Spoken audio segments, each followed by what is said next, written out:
Hi, this is Stephanie Patrick. I'm going to talk to you about the new forms here for RTI process at the high school. We're trying to get away from that longer, cumbersome form, and we've created, with help from the teachers, referral forms through Google that are a lot easier and just a little bit less time consuming than the other forms. So the first form is phase 1. It's the one with a light blue background.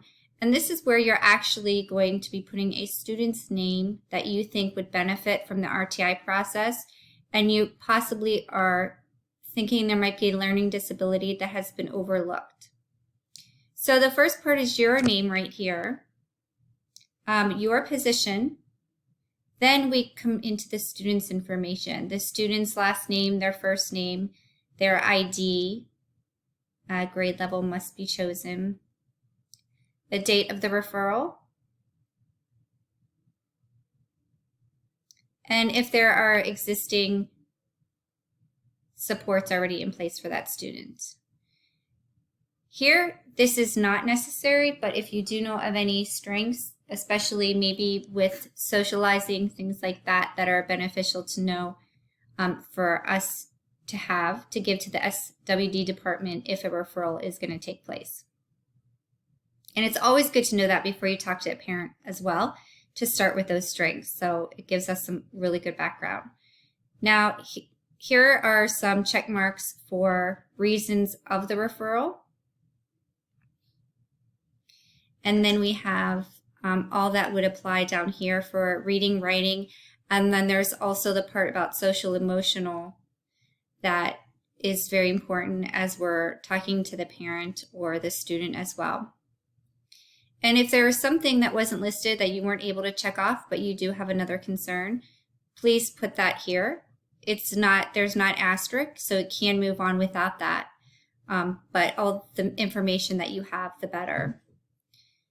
If you have a specific learning target for this student, maybe to get to tier 2 and then come back to tier 1 and get out of this altogether without moving on to referral, then that would be great to put your goal here.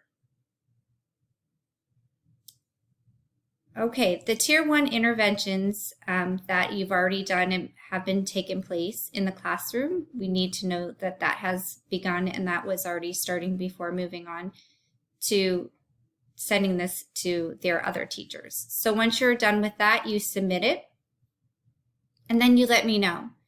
And that way I can look for it if it didn't come through to my email. And then the second phase begins, and I'll show you that form now.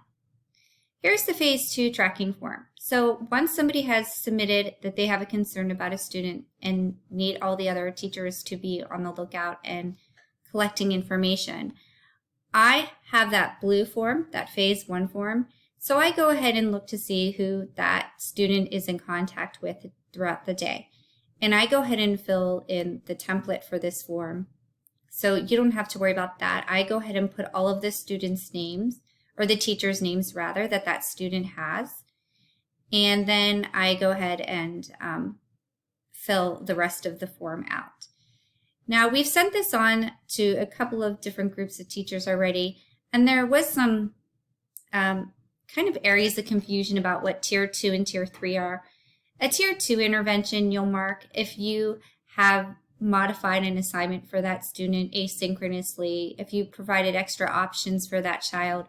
Please mark tier 2, how many minutes they did that assignment, maybe 15, 20, and then you have to mark what intervention was utilized, and you just choose from the drop down here. If there's a different one that's not mentioned, you can always choose other.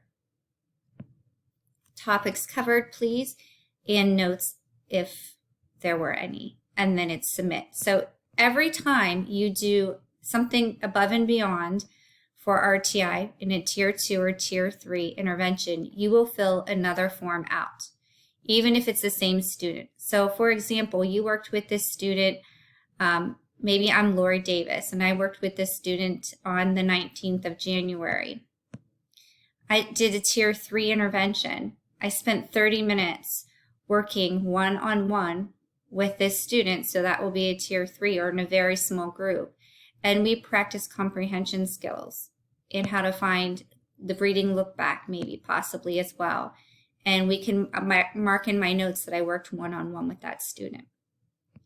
So maybe the next 2 days go by and Lori, again, this student comes from for extra help. So I'm going to fill out another form for this student. And I'm Lori Davis. I'm going to put now maybe it's the 21st or 22nd and tier 3. We were in there for 30 minutes in small group, but maybe this time we worked on vocabulary from our lesson that she was redoing. And we could also probably put that in our notes that we worked on a lesson that was submitted, we redid the lesson and worked on vocabulary, and then just submit. I hope this doesn't seem like a lot of work. If you consider the number of referrals we've had so far, possibly one teacher may have 2 students right now at most that they're tracking. So if you feel that there are any changes that we can make to make it easier for you, please let me know and we'll work on that. But this is very helpful, and then this compiles into a wonderful spreadsheet for us when it's time, or if it is time for a referral to be made. So I appreciate all your hard work, and if you're concerned about a child, again, please go back to that phase 1 blue form, fill it out and let me know, and then I'll get this phase 2 form and send to all of the students' teachers that need to be notified of the RTI process that you feel that student needs to go through. All right, thank you so much, and I hope you have a great rest of your year. Thanks.